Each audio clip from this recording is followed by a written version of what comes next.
think they're going to turn you on in just a minute. And as that happens, the prizes that I have are a few books from an incredible author and Gullah linguist. Her name is Dr. Jessica Berry. And she has a little Gullah Geechee book that kind of gives you an intro to what the Gullah Geechee culture is. And so we have about 3 of these to give away. And so we'll be asking you all questions in the midst of this conversation. My auntie, as I like to call you. I just would love to know, what were your influences? How did you get started?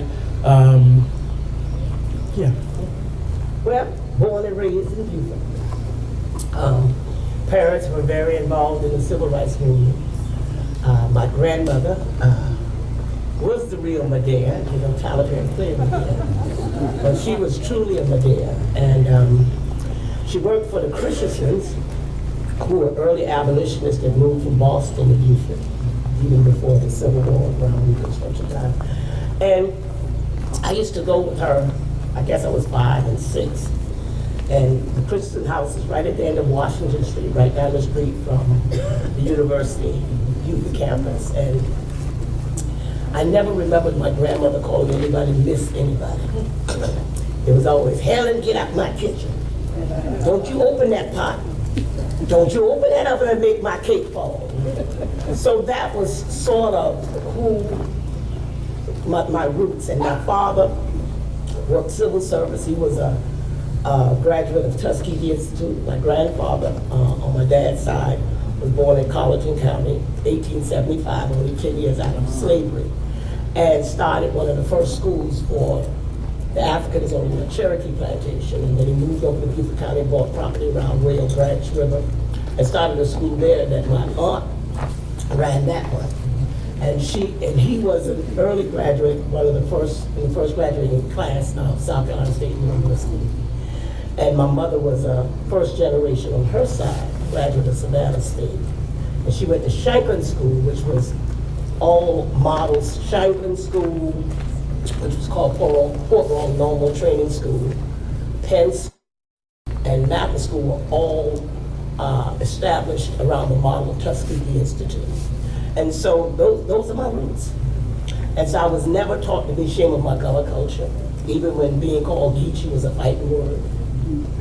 So when I went to Howard University and everybody said they thought I was from the islands, I got very excited because I grew up on Ladies Island. And they said, what island are you from? St. Croix, St. Thomas. Well, I wasn't so safe back then, so I won't tell you the words that I used. And so it soon said that, you know, the rumors started going around the whole Howard campus. Don't get that geek from South Carolina, man, because she might put the roots on it.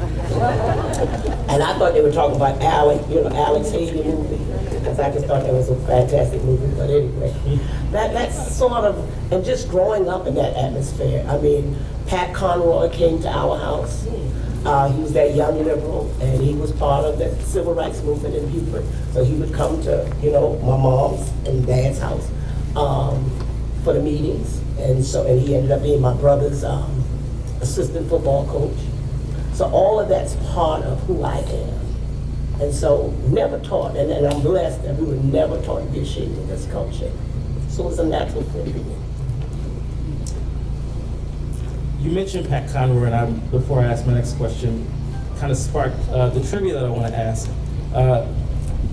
Who can name what I like to call, she actually calls herself this, the Gullah Diva of Defusky, who was actually one of Pat Conroy's students, and is currently running tours on Defusky. If you can name who the Gullah Diva is. Miss Sally Ann Robinson, you get our first book.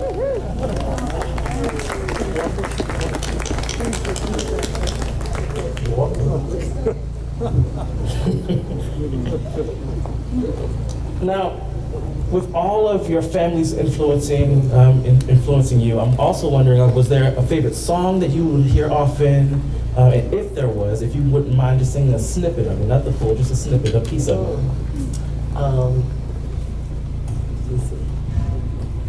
Stay on the field, stay on the field, stay on that gospel field, stay till the war is ended.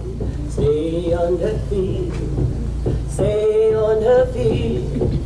Stay on that gospel field. Stay till the war is ended. Thank you so much, Bill. Now you are the founder of Gullah Kinfolk, and I would love for you to just talk to us about that journey, kind of getting that together. Well, a little bit. I was sort of the children's ministry coordinator or minister of the children's at my church. And Marlena Smalls had just moved here from Ohio. And she had heard about me, and I heard about her. I was working with kids at the church, and I was teaching at the time, so I was working with my students at school, and she was working for Parks, leisure services, recreation services. And so she was working with the young people in the community. And so she approached me about wanting to open up a cultural arts center for children of color. And anytime you talk about kids, that's right down my alley. And so we talked and talked, and we went back and forth, back and forth. And then we were trying to come up with a name. And back then, people still wasn't so kosher on Gullah. They wanted to call it all kind of other fancy things, but it came right back to Gullah. And so we started the program. Her mother was teaching music, piano. Marlena was teaching voice. I was writing plays. And so we used to practice in my church at the time, First African Baptist Church in Kinfolk, down there on the corner of Prince. And in New Street, Robert Smalls was the founding member. It was founded in 1860 or something like that. So very historical church, grew up in that church. So we used to practice there, practice. And as we, got a name for ourselves, we were supposed to do one production for Black History Month. And it was going to be a fundraiser to renovate a building that we found. And Marlena wanted all the gospel greats and people kind of to come and form this great big mass choir. And we put out the audition call and nobody showed up.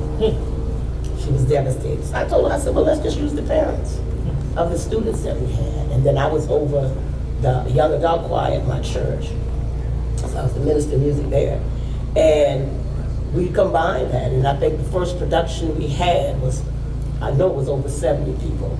And we had it from little kids that were about 5 years old all the way up to 70. And at that time, the first production we did was called Hallelujah, Mahalia. And we did it for Black History Month, and the powers that be in the art world said, well, can you do an encore performance? So we did it again in March. And then they approached Marlene about, can you do something that will continue to celebrate the Gullah culture? And so Marlene and I partnered together. We started writing plays. We started writing plays about Gullah funeral traditions, Gullah wedding traditions, and all those kinds of things. We had one called Blues Review. And ended up, we were partners for about 10 years. And we finally came up with a name, because at that time we didn't even have a name. And so the name we came up with was the Hallelujah Singers. We ended up singing for First Lady Hillary Clinton when they were in office. That they brought us up as a surprise gift to Mary Wright Elderman, who's a native of South Carolina, and it was her 20th anniversary of the Children's Defense Fund. We ended up in the Forrest Gump movie, and just some really wonderful things. And we were together for about 10 years, and then we decided to go our separate ways, and I birthed the Gullah Kinfolk, because it was my kinfolk. My sister, who had just had my nephew was 11 days old when we did our first production. So when people see him in the video, and they thought it was a dog baby, no, that was my 11-day-old nephew, who is now in the Coast Guard. He's 25, and we've been going ever since.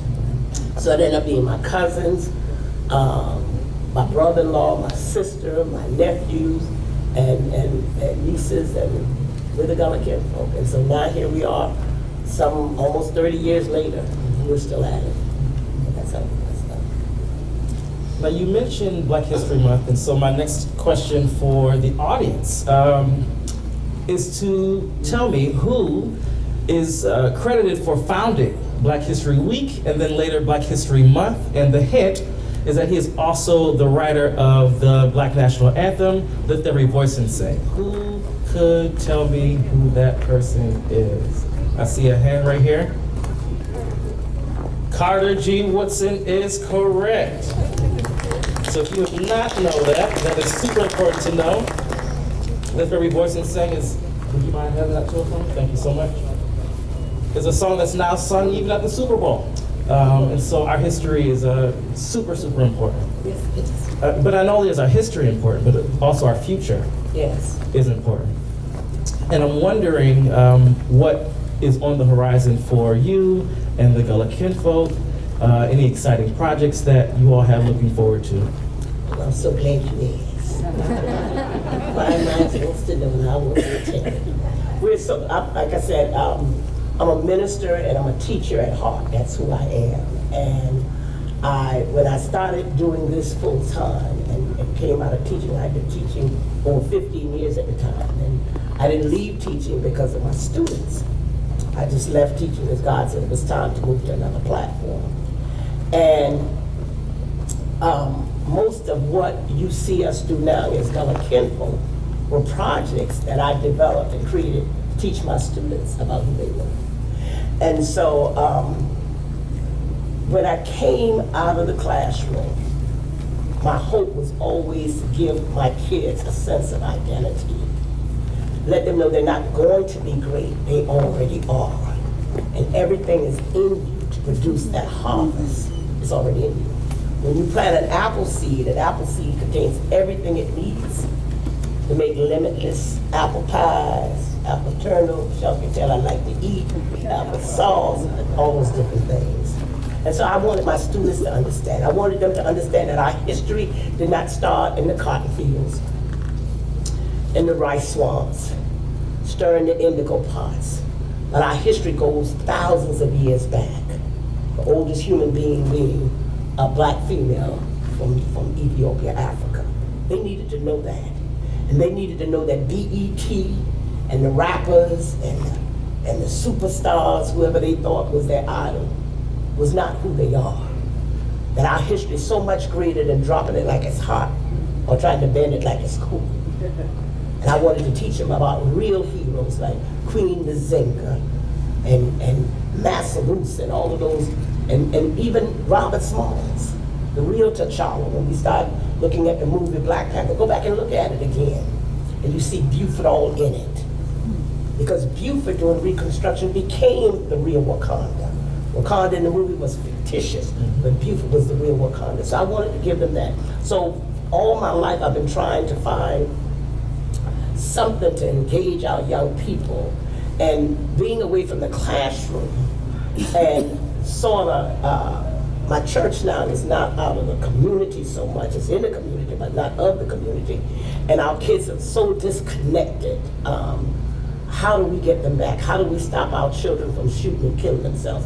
How do we get them to understand that life is important? Because when you shoot somebody that looks like you, that tells me you don't like you.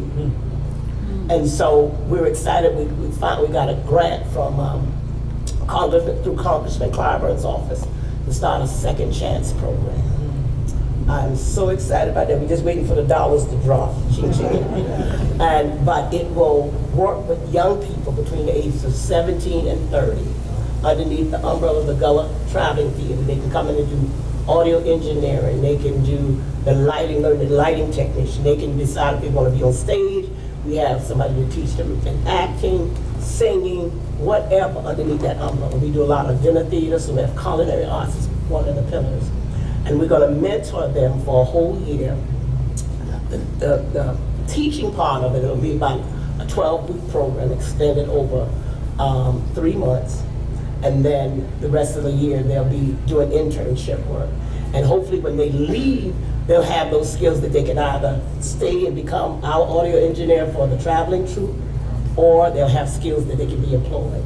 And they'll realize they're going to learn about the economics and of tourism, that this is the tourism is the number one tool for economics throughout the world, only second to healthcare in America. number one in South Carolina in Beaufort County, but we don't teach that to our kids. They think when you talk about tourism, oh, that means you want me to be washing dishes, you want me to be the waiter, the waitress, or you want me to be cleaning the rooms in the hotel, or you want me to be picking weeds out of the garden. No, it's so much more. And so until we perish because of lack of knowledge. And that's what we're excited about, passing on this knowledge to the next generation. They are our succession plan. They are our future. We can't hide from them. We can't get all the gated communities, all the ADT, all of that ain't gonna work. We have to get to the heart of these children, and so hopefully that's what we will do with the Second Chance program. So I'm excited. Thank you. Well, I want to say thank you. You are one of my heroes, much like some of the other elders who are in the community, in which will conclude my final question. This person, again, has been a hero, someone who I have looked up to for quite a while, was the executive director of Pimp Center for a number of years, took my aunt, Ernestine Atkins, with him over to Sierra Leone, and I saw that documentary as a kid and was like, oh my God, you know, I'm seeing people that I know on TV, right? And I'm seeing my culture celebrated. But is now a Hilton Head resident and runs a touring company. I see a hand. Dr. Emery Campbell, who I believe is in the audience. I just want to make sure we recognize him for his amazing work. My hero, you are my hero. Planting seeds. I literally would not be here if it had not been for him and had it not been for you and the other people who've been doing this work for so long. So I just want to say thank you, and thank you, Dr. Campbell. I think I also saw Mr. Barnwell in the audience as well, so thank you to him as well for, again, the amazing work that you all have been doing, and I'm hoping that we can bring more young people in to continue this discussion. And I just want to do one little thing. I forgot. Part of that future for our young people, when we were in Sierra Leone, because we got an opportunity to go on the shoulders of Dr. Campbell in 2019, and we met some fabulous young people from Sierra Leone. They are the first graduating class of tourism majors out of the university there. And immediately when we met them and I got back and found out a lot of them were on scholarships, and that scholarship was in jeopardy because it was a new presidential administration that came in and was not sure whether or not they were going to support their last year. I immediately got in contact with Dr. Panu at USCB here, because we had just opened up the new School of Tourism in 2018. And so we've been working to try to get those kids visas to get them over here. So if there's anybody in the audience that can help us get their visas approved, we've been trying. We done made 3 attempts. They're awesome young people. They have the half of our story that begins our legacy in Sierra Leone. Now they want to come over here and hear the other half. What happened to the people when they've been kidnapped? And so Gullah is the answer to that question. And so when these young people get the 2 sides, they'll be able to go back to Sierra Leone and train other Sierra Leoneans to be prepared for the influx of African American tourism that are coming there. So we'll be calling on you for donations, because we have to come up with monies to sponsor them. We already have sponsor homes that's been waiting for them for the last 3 years to get them here. But we have to come up with sponsorship monies that you have to have in a special account for them, as well as transportation flight over here. So when I say, I need y'all to help me get my babies from Sierra Leone, please don't act like I didn't tell you about this. God bless you. Pray for us. We'll be praying for you. We love you, and there's nothing that you can do about that. God bless. Thank you. Thank you so much, Dr.